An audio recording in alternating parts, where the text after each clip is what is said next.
Excellency, the African Growth and Opportunity Act is designed to strengthen trade between the United States and sub-Saharan Africa.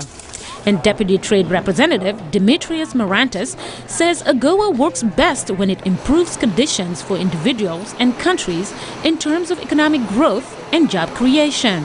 You can go in various countries in Africa and, meet a woman who is, HIV positive and has a job and is able to support her children because she is employed by a jam factory that exports jam from Swaziland to the United States. Or you can go to Liberia and meet a woman who wouldn't have had a job otherwise but for the fact that she works for a factory that's exporting high-quality African organic cotton t-shirts to the United States. But despite such progress, Marantis says more needs to be done.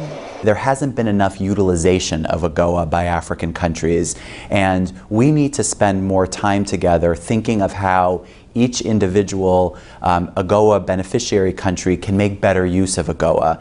But Stephen Hayes from the Corporate Council on Africa says it's hard to take advantage of something when countries face inadequate conditions.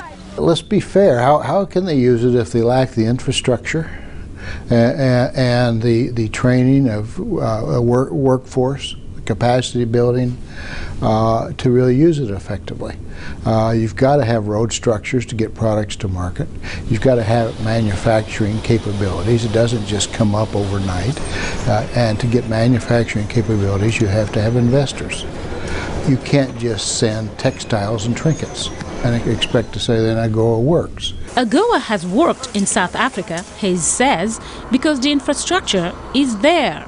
He also brought up another issue. A second major beneficiary, I say this somewhat jokingly, of AGOA was China, by moving their textile plants to Africa, because then they didn't have to worry about the tariffs.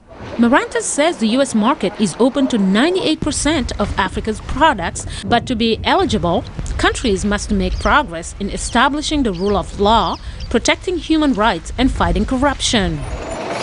Last year, the U.S. terminated trade benefits with Niger, Guinea, and Madagascar because of lack of progress in those areas. I worked 6 years in this free trade zone, but now our garment factory has shut and the Chinese left. So we no longer have work there, and we keep ourselves busy with household jobs. In addition to meeting the criteria of eligibility, there are lots of competitive challenges that make trading from Africa to the United States difficult.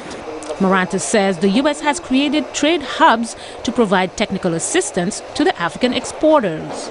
An exporter can learn, okay, this is how I market a product in the United States. This is the kind of packaging that will work so that I can better sell my product in the United States. And this is how I can assess how much capacity I need as an exporter in order to accommodate orders in the United States. The AGOA Forum brings together over 600 participants, including senior U.S. and African officials, as well as U.S. and African members of the private sector and civil society.